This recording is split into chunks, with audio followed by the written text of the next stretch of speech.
Another edition of Beat the Closing Number presented by thelines.com. Joined as always by Shot Quality Bets and Shot Quality's Justin Perri, college basketball data analyst. For Shot Quality Bets, I'm Eli Hershkovich, and Justin, otherwise known as the largest Doug Gottlieb troll on the planet. Oh no. Behind Adam Schefter. It's going to be number 2 today. Shout out, of course, to Michigan Tech, the Huskies, for more wins against Horizon teams than the last place Green Bay Phoenix. But that's all I got to say today. No, we got a great busy Saturday. Of course, always trying to dig into the numbers. Appreciate you having me, Eli. Excited to have another great episode. I think we had a couple good results there in the last one. I know a couple unders hit, a couple things we were talking about. So always like to see the results come home. Hopefully continue to do it. One did not. Bad beat. Actually, we split. I got a really good open. You still got a good number and should have covered. But I was there, man. I cannot believe Xavier did not cover that 7.5 overtime where underdogs go to sadly find a farm for your mother to tell you about. Terrible. I was sitting there. I brought a couple friends out. We got, some complimentary tickets from, being Knicks ticket holders. And all of a sudden, it's like tie game. St. John's storms back. We could feel that St. John's wasn't losing that game. But shocked they couldn't get it done in regulation. Obviously, we were all pulling for that except for my one buddy who had the over. And he got it done at the very last minute. Does that friend watch college basketball, or was it just on a whim? No, he watches it, and he knows how lucky he got. Okay. I think his play was Xavier's been missing a lot of shots, and it's not wrong. They do take a lot of shots, and we like them a lot at shot quality. Actually, Xavier leads the Big East in shot quality right now, which is pretty funny. But they kept missing, and that's just what happens. They kind of took their foot off the gas. We were all joking, like, why does Xavier play like there's 30 seconds left when there's 12 minutes? Well, hold on. St. John's got every call in the book. Oh, but I don't disagree. No, the refs wanted that to be close, for sure. There was some questionable things going on. The crowd loved it, I will say. The crowd was eating it up. Great atmosphere. Really, Wednesday night, so very kind of quiet. They only sold like 13,000 of the 20,000 or so seats. But, when there were big moments, you could hear it really come alive. But definitely, I would say like a little bit more of a pedestrian crowd. St. John's wasn't exactly overwhelming. I'm excited for what happens when either of these teams starts to actually shoot. So it hasn't really happened. I don't think St. John's is ever going to find their shooting touch this season, at least consistently over a 4-game stretch. We were texting yesterday, will St. John's or can St. John's make a tournament run? You were saying as a Johnny's homer, and rightfully so, living in New York, that you just take a Sweet 16 appearance. And I get it. Yep. You're not looking for Final Four. After last year, we can't be picky. I mean, year 2 is a big year whenever you have a new coach. And I'm really happy with what Rick Pitino's done. I hope he plans to stay around to the end of his career and bring some of that legacy to this job where, the brand stays strong. That's my hope. I think he's going to. I think, what he wants is that next Final Four stone. I think that's his ultimate goal and something that I think coaches feel is a little bit more attainable, winning that region. We'll see. I think this team, don't sleep on them. I think there's a very interesting build there with Scott coming from North Texas, having the defensive prowess, the wingspan, the shooting ability, the 3-and-D, and you combine that with Kadari Richmond, who's the point forward, can guard anyone, can take over when he needs to. RJ Lewis Jr. ranking in the top 15, 20 of KPOY all season long, can shoot, can block, can steal. Yeah. And I mean, then you got Zuby Ejiofor, who looks like he's going to be all Big East. I mean, out of nowhere. And I watched him play in the Bahamas before we had like a conference-only fantasy best ball draft for NCAA. And I took Zuby at the end, and I'm like, barely paying attention or making any moves, and everything's going fine because I grabbed him late. So he's been that type of revelation. I'm really excited. Big East basketball looks great. A couple big games coming up. But yeah, don't rule out the St. John's team. They do not really ever put themselves too far out of it. The defense, even at their worst, like, yeah, they're down by 10, 12 points, but you got to remember that's not that much. A couple turnovers, a couple fast break points, whole new ball game. And that's what Rick Pitino seems to always be able to do. Maybe one of the best second half teams in the nation right now. So kind of fun. Yeah, no.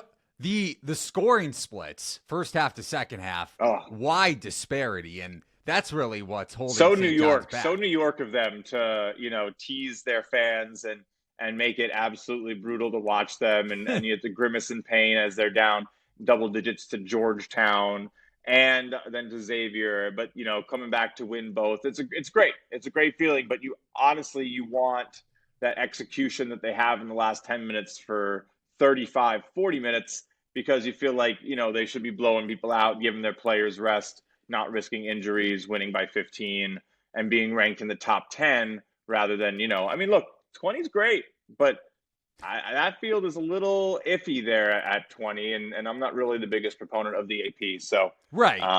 I'm with you. I have them power rated 12th, I think, and you can find my power ratings over at thelines.com. Amazing. Right. So, but you would take that. You would take an undervalued St. John's team. Yeah.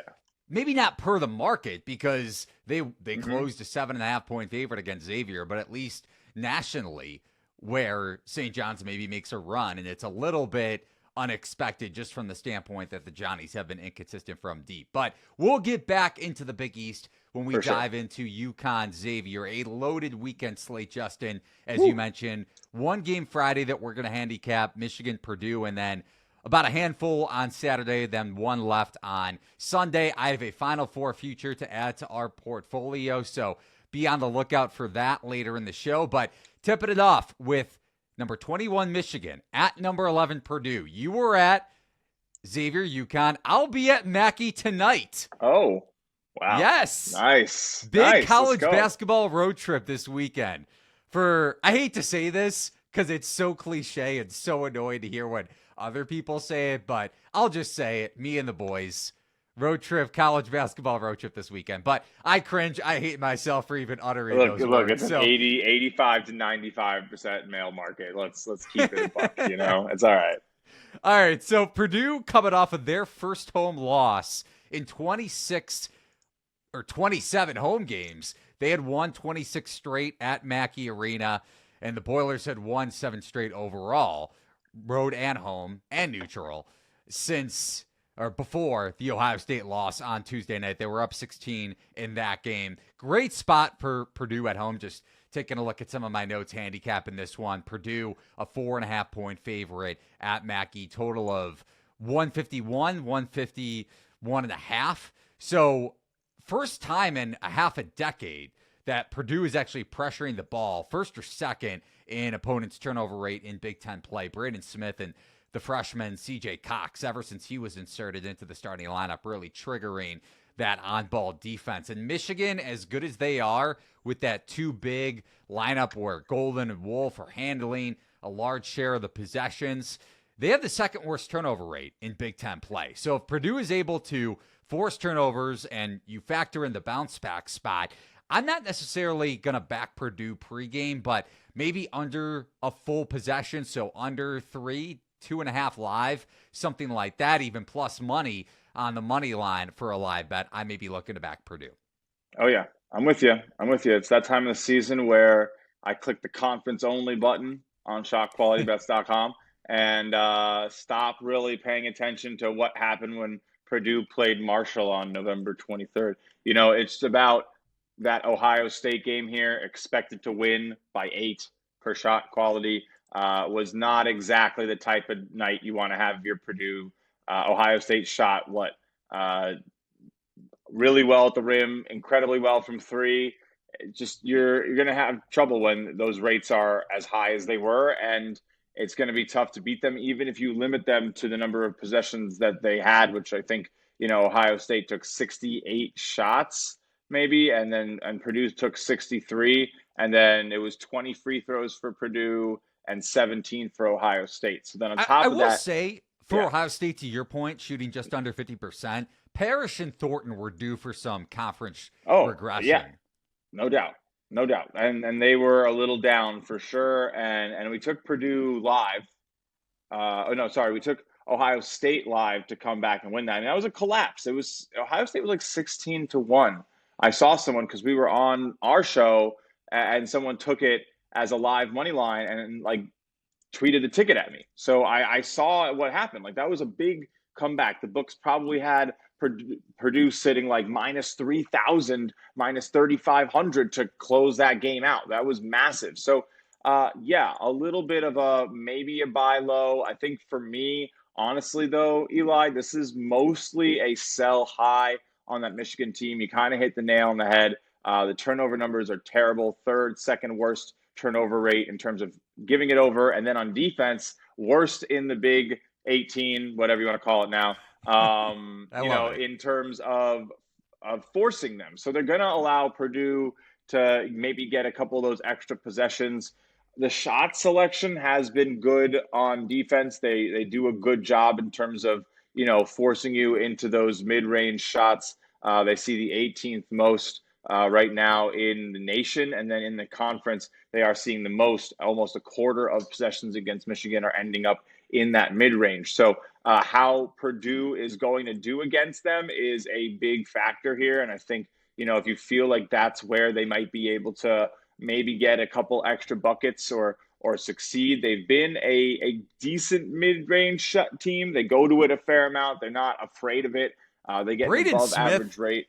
At home, 76th percentile in mid-range efficiency, 45.5%. Fletcher Lawyer is really, really good in the mid-range too.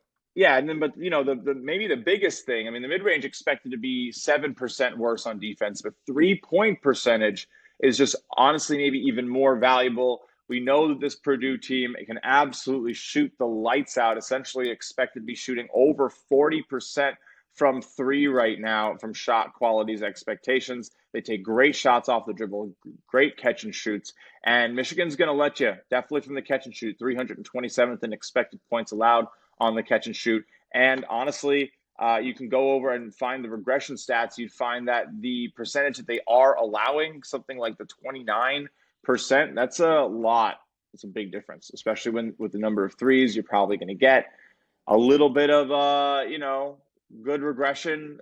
We don't like to use the D word. No one's ever do. But in terms of playing the way they are expected to, that rate of scoring and defending is better than where the market is. So that's what we might mean when we say do by accident, but essentially they're playing worse than they actually are right now. And you can buy in for like 2 to 3 points better than what the market thinks they should be.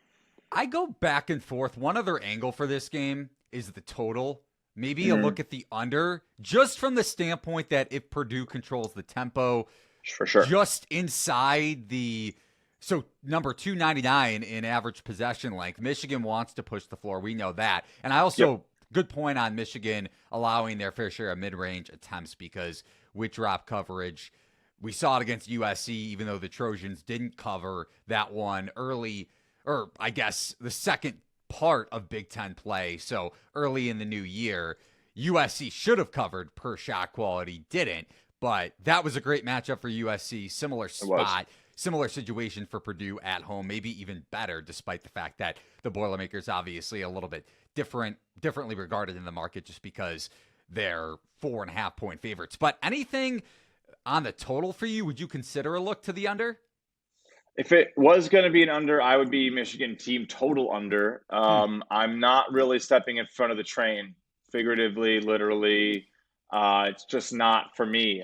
They got, I think Purdue's a team that maybe you get the discount with the departure of Edey in the public perception. But if you're just regardless of the way you approach basketball, whichever side of the bus you sit on with a that boy nice versus an analytics, there's two sides, and I love both sides so much. I try to be both. Braden Smith, Trey Kaufman-Renn, those boys are nice. Those are two of the top 10 players in all of college basketball right now.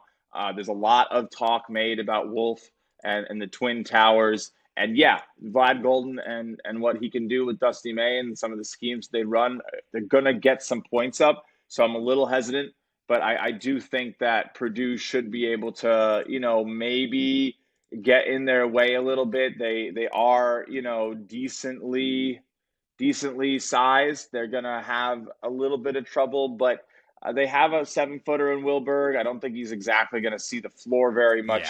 Yeah. Raleigh Burgess doesn't see the floor very much. It's really going to be up to, like Caleb First to get in there and probably and he's been, Kaufman ever Wren, since, so.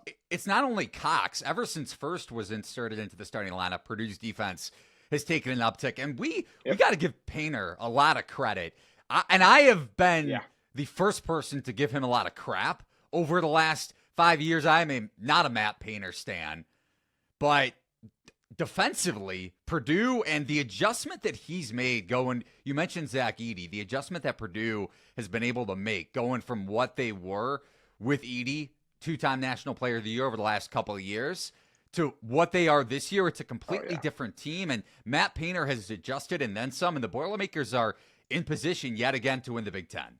Yep. I mean, it's a little bit different. They're letting teams take more threes because they don't have that presence inside. But that's what I'm saying. He's adjusted. Right. Yeah, it's really cool to see. I mean, can be very, very hard for coaches at this level who, oftentimes try to re-recruit the same genotype of player to be like, okay, well, I just ran Edey and we killed it. Let's go find good luck finding another Zach Edey. It's hard. So testament to Matt Painter. Has really lost Nebraska last year. Lost the Ohio State game this year. Auburn, Texas A&M back-to-back, but can you really blame him? I mean, Texas A&M, maybe you want to pull that one out, contributing somewhat to the lower feeling with 5 losses on the card now, but Marquette, Penn State on the road, that just wasn't a really good showing.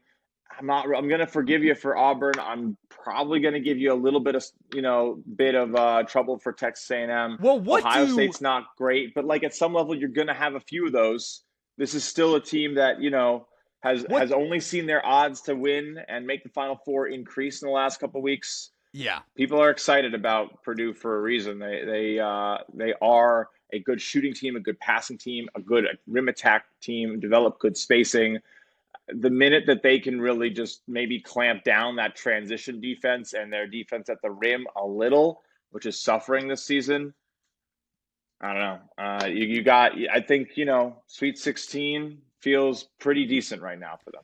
What do all but one in Ohio State, what do all 4 of those teams that Purdue has lost to besides the Buckeyes have in common? They pressure the ball. That is something that, while Painter has adjusted this year, Braden Smith, Fletcher Lawyer, both vulnerable against ball pressure, defensive-oriented teams, especially against A&M. We were split on that game, so I'm going to give myself a pat on the back for that Aggies bet. But let's keep it rolling here, Justin. Please. So to wrap it up, Purdue, ATS for you, live bet for Purdue for me.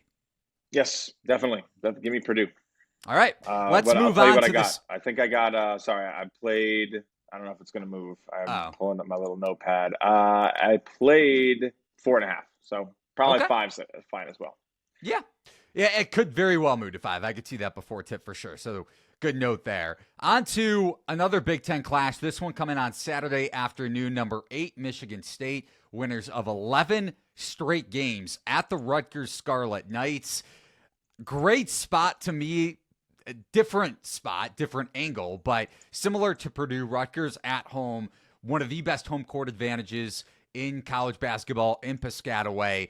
And despite Rutgers failing to cover at Penn State on Monday, I love that result because I wasn't on it, but B, you're going to get a little more value with Rutgers at home in this one, potentially getting 6 according to KenPom. We're recording this, keep in mind, before the lines come out, but sell high on Michigan State after that Illinois win where they got every single call against Yakachonis. He only played 8 minutes. I know we'll touch on the Illini and their inconsistencies outside of Yakachonis once we get to Maryland, the Sunday tip against Indiana. But another thing I like about Rutgers, they rank in the 68th percentile in terms of their transition defense on a points per possession allowed basis. We know how good the Spartans are on their primary and secondary fast breaks now that Izzo has a very similar point guard, maybe not in terms of scoring ability, but better for his system than what they had in AJ Hoggard. And I'm talking about Jeremy Fears, more similar to Cassius Winston than what AJ Hoggard was. And you think about Rutgers and their two best scorers, two top 5 picks, most likely in the 2025 NBA draft, and Dylan Harper, who's healthy after dealing with that norovirus, and then Ace Bailey as well. And you think about Rutgers and their ability to score in transition, you want to get Michigan State on the break because their half-court defense is elite. So I'm looking at Rutgers here getting 6. Potentially, I would take 5, even 4.5. But what say you? I mean, I think these teams are pretty similar in that respect, right? I mean, both run a mean transition attack and a good half-court defense and a worse half-court offense. Where that if you slow them down, you make them a little bit more human. And I think this is a great spot to sell high on Michigan State. They were expected to lose both the Northwestern games and the Illinois game. Only by one. Penn State result? Massive expected win. Okay. So they underperformed. To the point that it's driving a big chunk of my play on Iowa tonight, which is my pick of the day. Which, squeak in there. But I love it. Yeah, of course. Last night was Hofstra, man. I don't even want to get into that. Anyway, no, yeah, that Penn State game was expected to be a lot more. I mean, again, Iowa, that type of team. Penn State, another type of team that you're going to live and die with 3 results. Michigan State, you're going to, when they get to the rim a lot, you're going to struggle. But then, seeing them expected to lose the Illinois game, which, okay, sure, isn't very different than a 2-point win, but it's a solid 8, 9, 10% in terms of win expectancy, game expectancy, which is sizable enough for me to, say that there could be a little bit of a weak spot, an Achilles heel to the Trojan armor, but no, I think this is a decent spot to go against them for a few points. Expect this to be close. Would imagine they go in there, get the win. This is a good passing team. They are good attacking the rim. They rebound very well. But Rutgers themselves does have a lot of good qualities in terms of defending the rim well. They don't turn the ball over a lot. They do move quickly. And again, they're going to allow a lot of maybe some good looks from 3, but is Michigan State really going to be there to take advantage of that? That's not really their game, right? They shoot, bottom 50 type rate in terms of 3-point attempts. So that weakness, what maybe can get exposed for Rutgers, not so much on the line this time. They might get some good quality looks and maybe those 3s fall, but I don't think Michigan's going to really step on their neck proverbially and force that weakness out too much. And then, like you said, you got a pretty good rest of the defensive look for this Rutgers team. If they can slow them down and Michigan State doesn't push the 3-point issue, yeah, I like the points at the rack.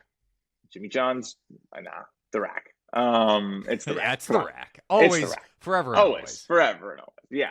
No, give me the points. Rutgers, I'd go, I don't know if I would take, I'd probably do 4.5. I'd like 5. We'll see how it goes. 6, count me in. 5.5, count me in.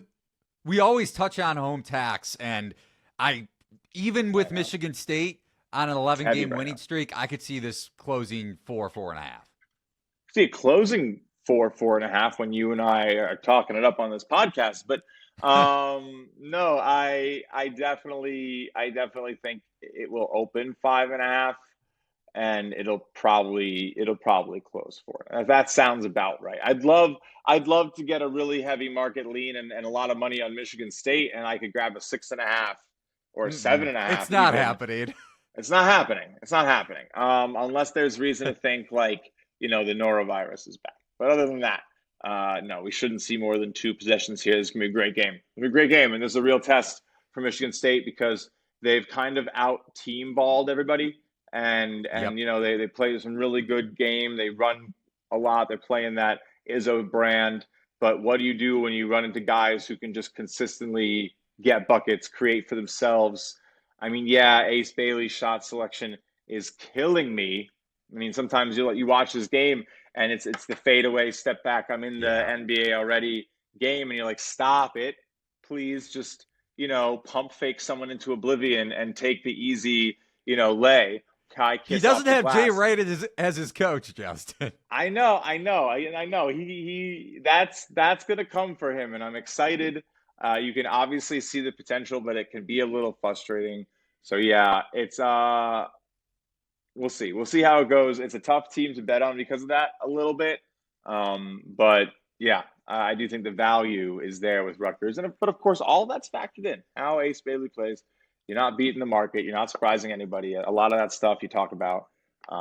When everybody knows it, or at least the smart people know it, you just gotta consider it's priced in and find your edge, find your angle, and attack. My only concern with Rutgers here is, even if Michigan State isn't getting, let's say, 10 to 15, even 20% of their points in transition, number one in offensive rebounding rate in Big Ten play, and that's not any sort of underlying factor. Because to your point, that is why Michigan State is power rated so high. That's why they're going to open probably as a 5.5 point road favorite. They are elite on the glass, or at least offensively, about above average in Big Ten play, but really, really good at generating second chance opportunities. Jackson Kohler, Zapala, the transfer. So if Rutgers isn't able to clean up on the glass, I could see this being a backdoor cover for Michigan State, especially if it closes. I mean, if they get dominated on the glass, again, that's the type of stuff where if they're running and gunning, and it was like St. John's against Xavier. For sure. Oh, for sure. But yeah, it's almost exactly that matchup. That's a really good comparison. And I would not be surprised to see Rutgers getting some shots to fall early, and then maybe the defense shoring up, a couple turnovers, a little foot off the gas, a little inexperience, a little maybe not as locked in. I think his coaches is one of the best in the business. I think he probably, out of we're sitting here talking about basketball, he has his foot on the gas. This is one of his best teams in a while. I expect him to do quite well. I think this type of team does quite well. Athletic, passes the ball, attacks the rim. That's reliable points. That's just reliable points. If you're going to get your opponents into foul trouble, you're going to force the issue. You're going to, try to out-depth someone, and then you're going to continue to run and gun and get value off turnovers. They do it smart and value off rebounds. So if you're not elite, if you're not on your game, if you're not, keeping your hands to yourself, but also, keeping the passing lanes from being too wide open, they're going to find a crevice and a weakness, and they're going to exploit it, and you're going to be down 14. So it's a tough bet to take. It is how they're playing. But stand in front of the train. I cannot emphasize that enough in college basketball. I think that is maybe if you want to know how to win. How about we change up the analogy? Oh, we don't like that one? Okay. Go it's a little more, but oncoming traffic. I mean, go against the grain. Go against the grain. Okay, is the right way to say it. I understand, but it worked for Purdue. But with this, it's like it's go into the phalanx. I don't know what you want to do. All right. It's go where others don't want to. It's maybe when there's fear or concern or public perception against the team, and everyone on the internet or Twitter or the talk shows are all upset about their performance. Usually, that's when you want to be investing. And the scariest picks that make your stomach uncomfortable because you don't want to bet on Rutgers going against the monster that is Tom Izzo and Michigan State right now. I mean, man, if that was the way it was, the line would be 6 points bigger. So, yeah, no, absolutely, man. All right, let's get into a little bit later in the day on Saturday. Top 15 matchup. Houston, 7th in the AP Top 25. By the way, Michigan 8th. And then, so the Cougars are at Kansas, number 12 in the AP Top 25 poll. Both defenses rank top 5 in KenPom's adjusted defensive efficiency. Cougars are number 1, and they're actually above Duke, above Auburn for me, despite losing to Auburn earlier in the season, along with a couple other non-conference losses, including to Alabama. Houston is number 1 in my college basketball power ratings. They split the regular season series last year, each team winning at home. The spot favors Kansas at Allen Fieldhouse just by the notion that Jayhawks are at home, one of the best home court advantages in the country. Does shot quality feel the same way? Yeah, a little. This is largely a pass, likely going to be slight lean. Kansas, maybe expecting them to be favored by a point and a half, 2. Maybe you get the home favorite up to 3. But yeah, look, this is the type of team that could cut through Houston. Good at attacking the rim, good passing, good in transition, good shooting, good rebounding. Not going to give them extra chances. And if Houston continues to not really emphasize the rim and 3 rate, which they are really an outlier in top teams of, they take a lot of mid-range shots for a good team. They are good at shooting, but they don't really. It's because they get great looks and they only shoot great looks. Their shot selection ranks really badly for shot quality. They don't get to the free throw line. They don't get to the free throw line enough right now. But again, they are nasty in terms of turnovers. They only turn the ball over 14% of the time. They turn you over almost a quarter of the possessions.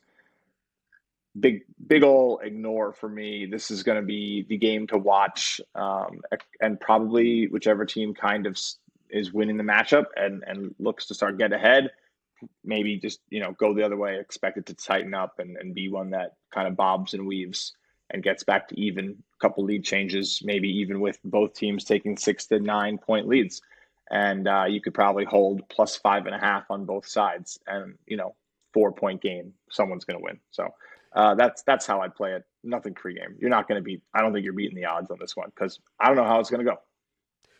Yeah, Kansas's defense has really improved too, despite the fact that they're going up against a really good 3-point shooting team. Houston number 1 in Big 12 play. Good transition defense too. So they're gonna do a good job. They don't get to the free throw line a lot either, but you don't get to the free throw line.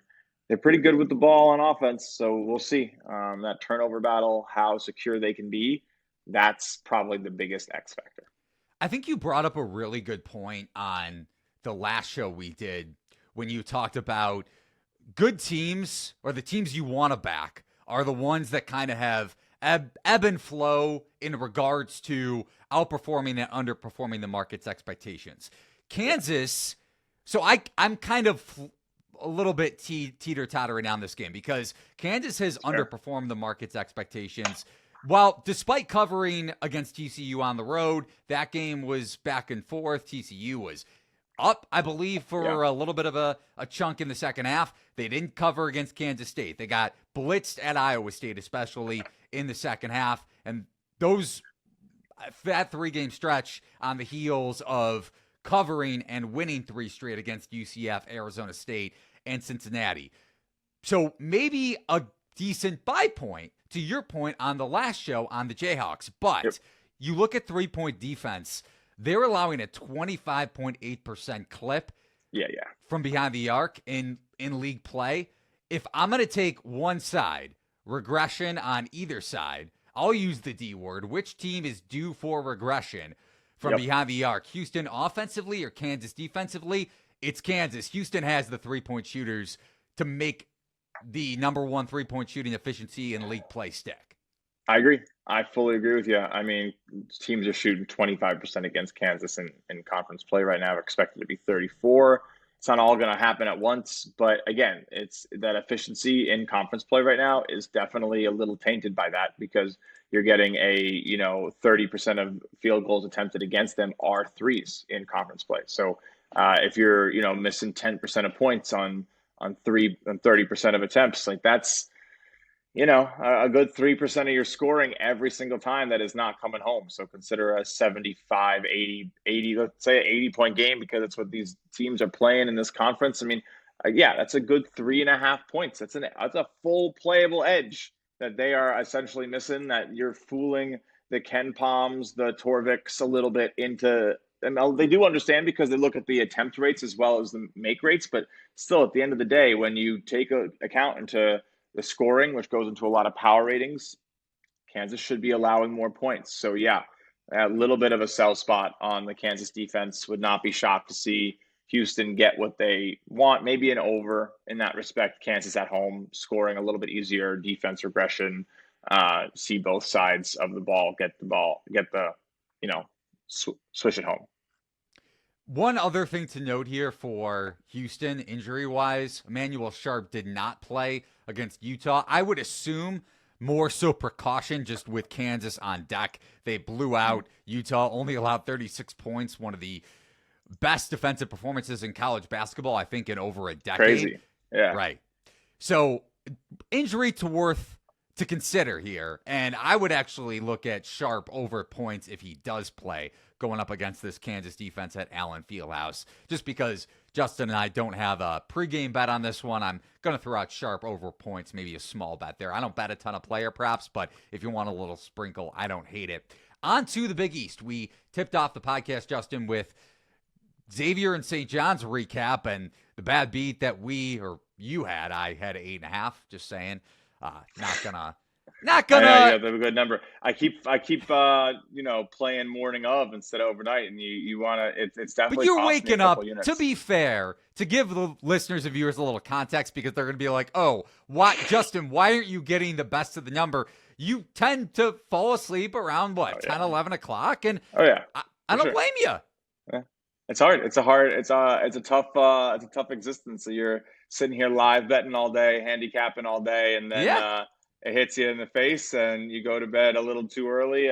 Look, you can't get the best of every single world. I could push it back, but then the problem is that I'm going to be up too late. So and limits also are a little bit not as forgiving overnight. So I prefer to play in the morning of, so no one really comes clamoring at me that I'm playing stuff that they can't get enough down on, and I like to think that keeps things a little bit more respectable. But for sure, I didn't mean that as a negative. Oh no, I know. Look, I think it works fine. It's gone very well this season. I'm very happy with the results. I definitely kick myself sometimes, but oftentimes I can't get every number anyway. So it's fine. It's good. It's part of the process. And I think there's plenty of ways to get those outs, and hopefully people can get some good stuff down and cash some picks. But yeah, I do think at least here for Kansas, maybe a against the grain, there you go, type of spot. Taking Houston at Rupp. All right, let's get into UConn, 19th in the AP Top 25 poll at Xavier, and the Musketeers at home at the Cintas Center. This is a really good spot for the Musketeers with everything on the line. To me, you kind of need this game with Creighton on deck on the road in Omaha.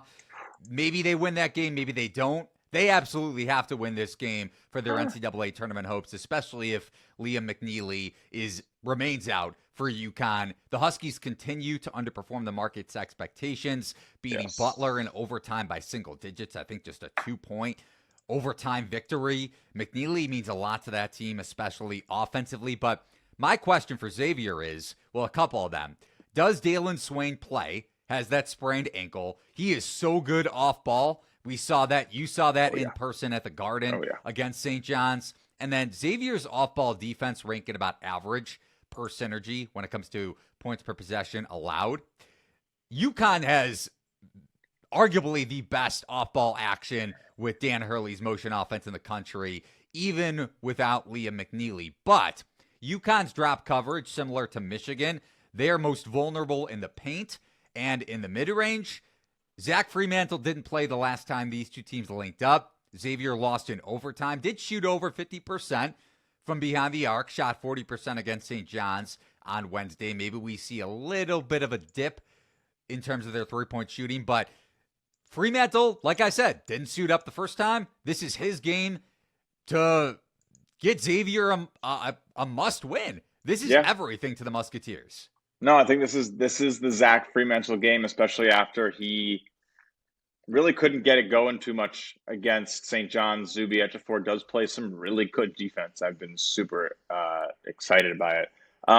But yeah, this is two of the top 5 assist rate teams in the nation. Over 60% almost 65% of both these teams' buckets are assisted. So expect some good passing, expect some good scheming. I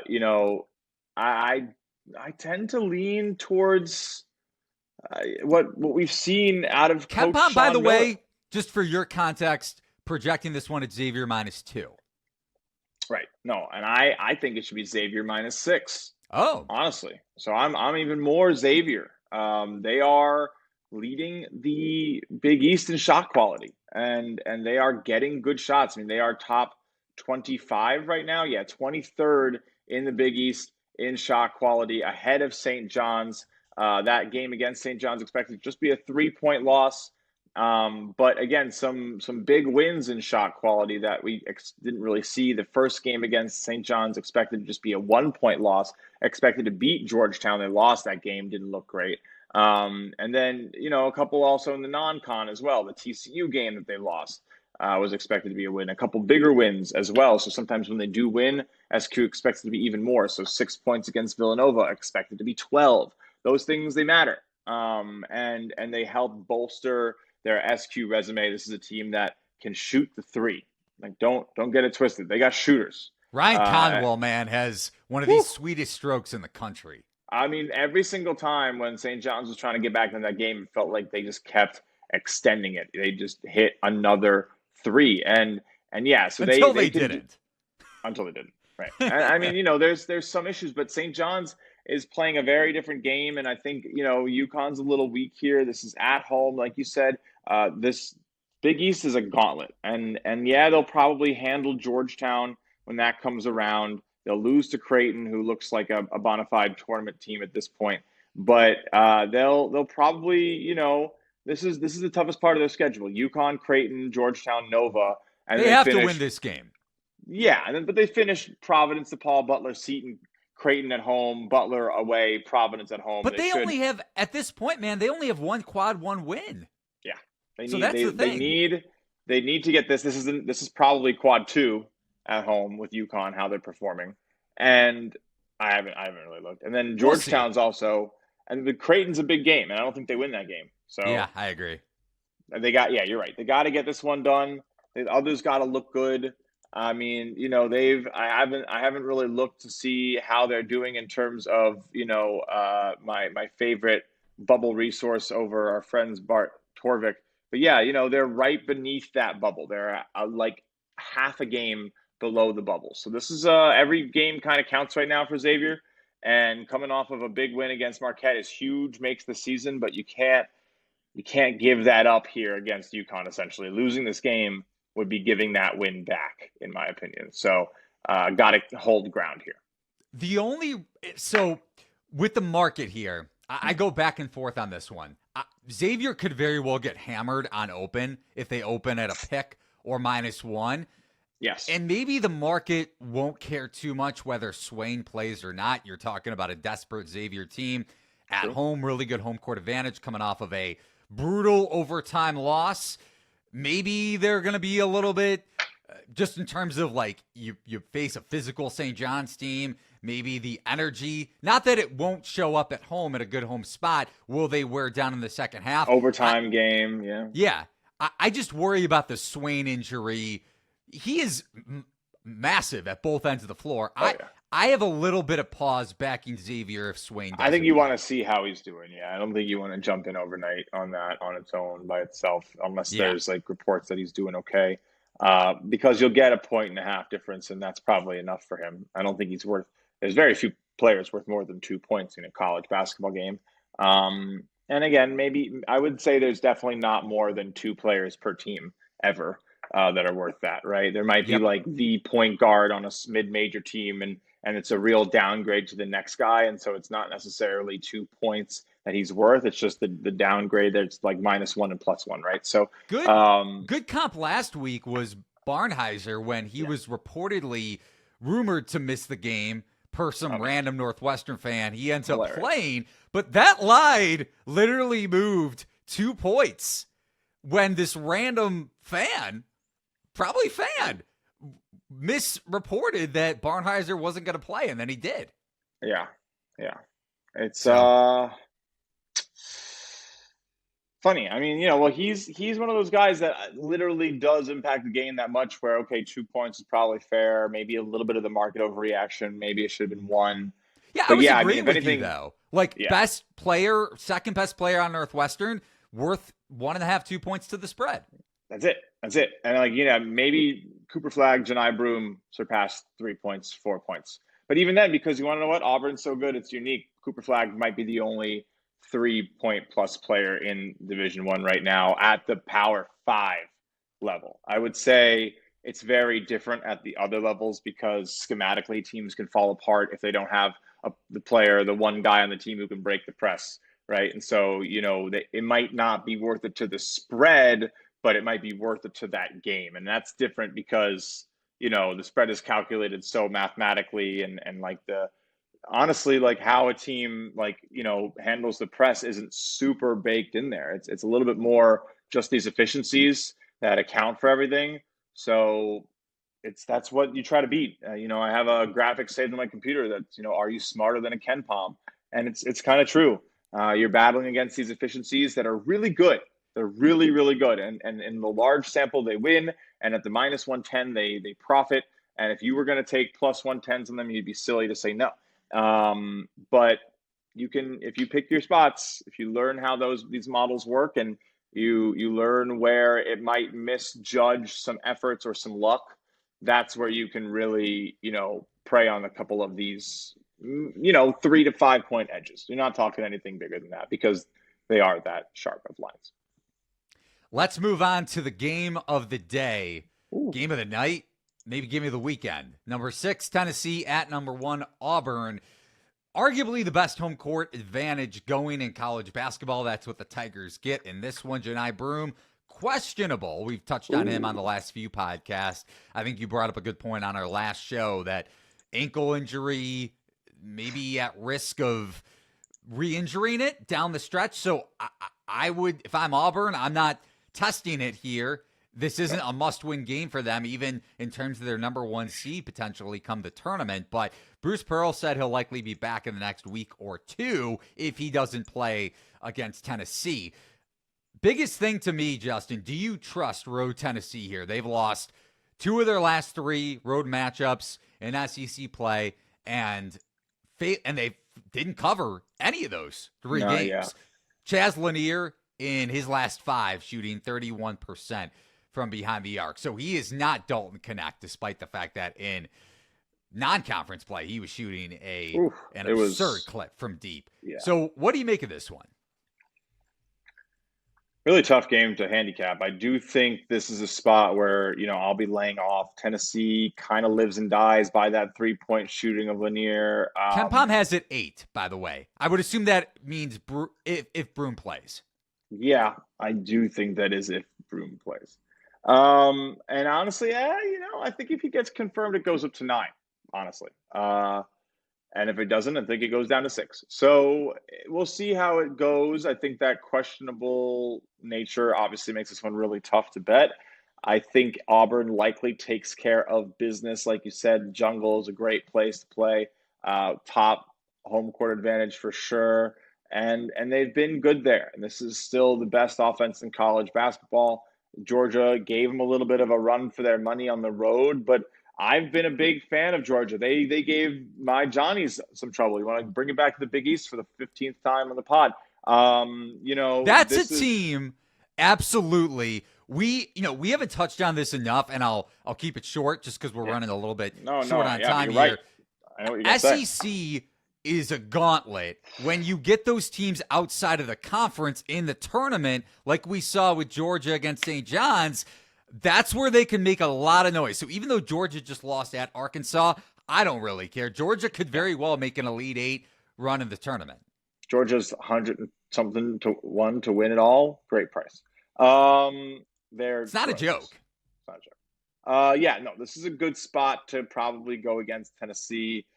I think especially in the SEC, you don't lose that much. You have to win these home games. You hold court, and it can get a little ugly at the end. Like, they could foul, miss some shots. That's if it's close. I mean, they could foul at 7, and try to get back into it on a whim. If they're down 7 and it goes to 9, they miss the 3 and it ends there. Like that's very easily how this one ends. So I don't like the end game behavior for Tennessee at all.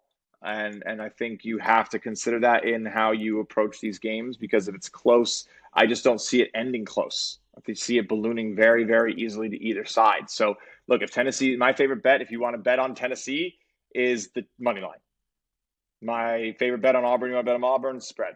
I think I'm the with better you. bet of those two, more likely to win, Auburn, more value, Tennessee. So, however you want to play it. If you want to go the standard spread line, yeah, I think you'd want to take the number with Auburn here.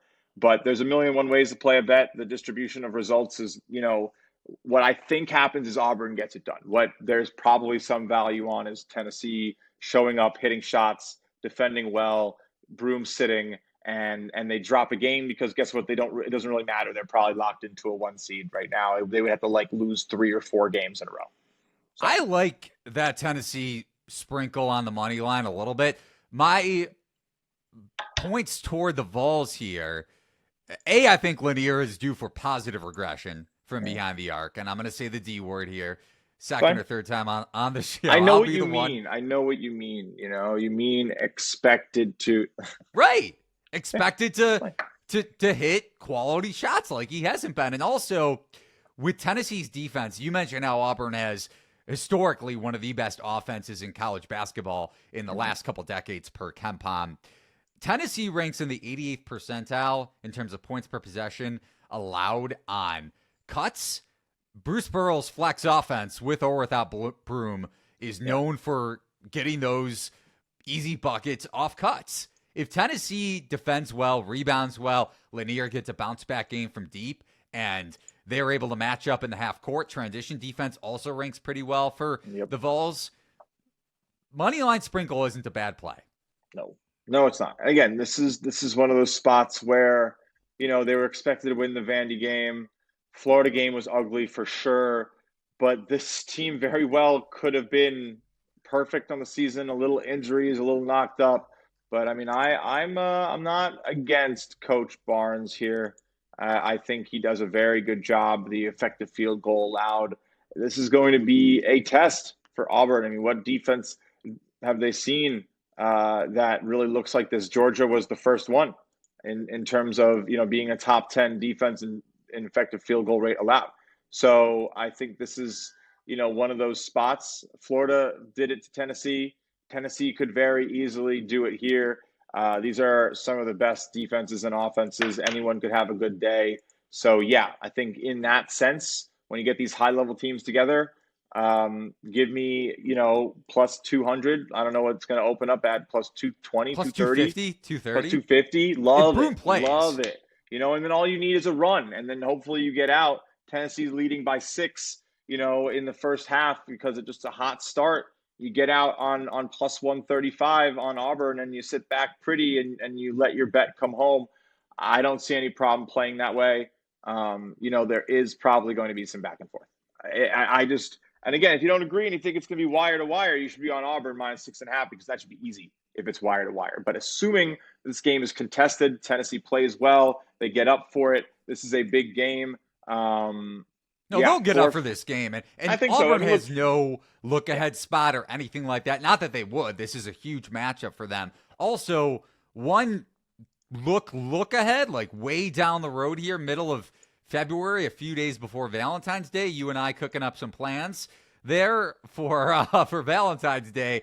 But if we want to handicap college basketball for a second, Auburn at Vandy on February 11th before taking on Alabama that coming Saturday. That is an excellent spot to fade Auburn. I wouldn't do it ATS here to your point, but I don't hate a little sprinkle on the Vols money line. Me neither. Let's see how it goes. It's going to be a great game. Either way, definitely both those high-level clashes are ones to watch. On to the finale that we're going to discuss. Unranked Big Ten matchup, Maryland at Indiana. Maryland coming off of a 21-point win at Illinois. Now, I will say a little bit of potentially norovirus going around the Illini program. Avicic didn't play, and Trey White and Will Riley, one of their stud freshmen, a little bit sick as well pregame. But either way, Maryland won their first true road game, won their first quality Q1 road game as well.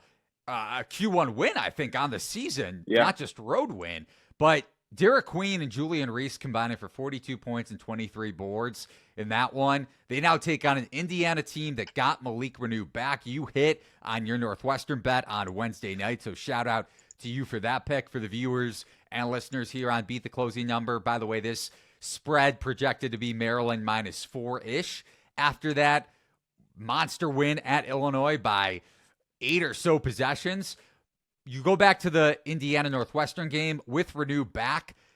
If Mike Woodson is going to be as stubborn as he was in that one, playing Ballo and Renew together still, they allowed 1.58 points per possession when those two guys were on the floor together. Queen and Reese should cook offensively going up against that too big lineup. I agree. I mean, this is a spot, I think, depending on the number. Yeah.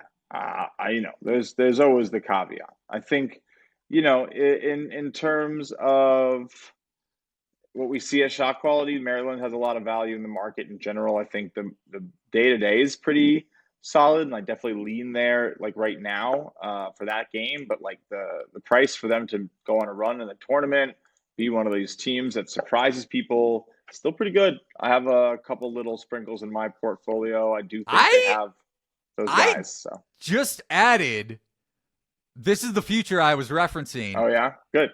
Maryland Final Four, 23-1 last night. Okay. What's your bet on Maryland?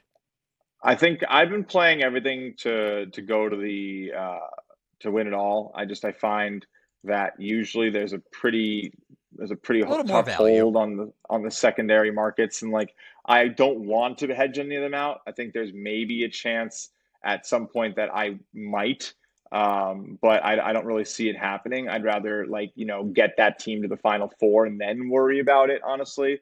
But Maryland, I got 90-1 on the championship winner, and then that was a couple days ago, the second little touch up.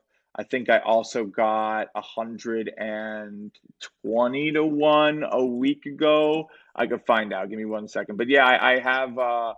I'm a fan. I think what they're doing. They're is 100-1 on BetMGM. You could price shop at thelines.com. Nice.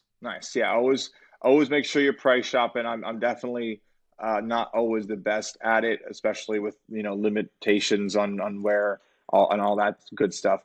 That's a picture of Tyler Kolek reading. But no, I think it's a good spot to get in on them. They've been a team that has honestly impressed me with the pace, some of the finishes. I think they were 150-1 a week ago. So, it's definitely improved. I think, Sweet 16 could be very realistic for them if the defense continues to improve.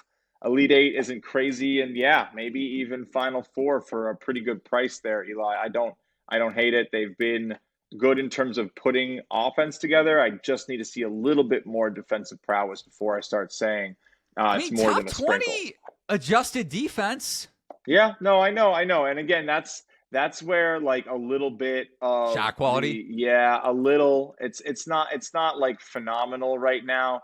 They're sitting there. Let me see what it's been okay. Half court defense is 76th in the nation. The turnovers have been good, so that's exciting. But the defensive shot quality is actually great. So that's my apology. Dead wrong. It's the offense that's been a little worrisome. The defense has been that hot. Makes sense. Top 10 defense. The offense has been just a little too good, which is, I guess that's where my holdup was. And the defense is expected to regress, but even with the regression, still expected to be great, right? They're allowing 31% from three, even with 33% from three. It's still, they're doing really well, defending the mid-range very well and forcing the 64th most. So I think Maryland's a team to keep backing. Probably a little undervalued, slightly, depending on number. That's the way I would play on this one, if at all. And let's see what type of offering we get. Couple things to wrap it up for me with the Terps. They lost both games to Indiana last year, including a blowout loss at Assembly Hall in the beginning of the season. Maryland's roster construction, frankly, last year sucked. Didn't have three-point shooting. This year under Kevin Willard, they're top 80 in three-point efficiency overall this season. Big Ten play, a little bit above average, but they have the shooting to get it done. Also, the seemingly upgrade from Jameer Young to Jacoby Gillespie. I said this a couple days ago. I am a monster Malik Diaz-Stan going back to his days at Belmont. Similar thing, Jacoby Gillespie transferred from Belmont. That team was loaded, had a shot to win the Missouri Valley Conference tournament. I had a future on them. Gillespie is one of the best point guards in college basketball. I'll say that right now.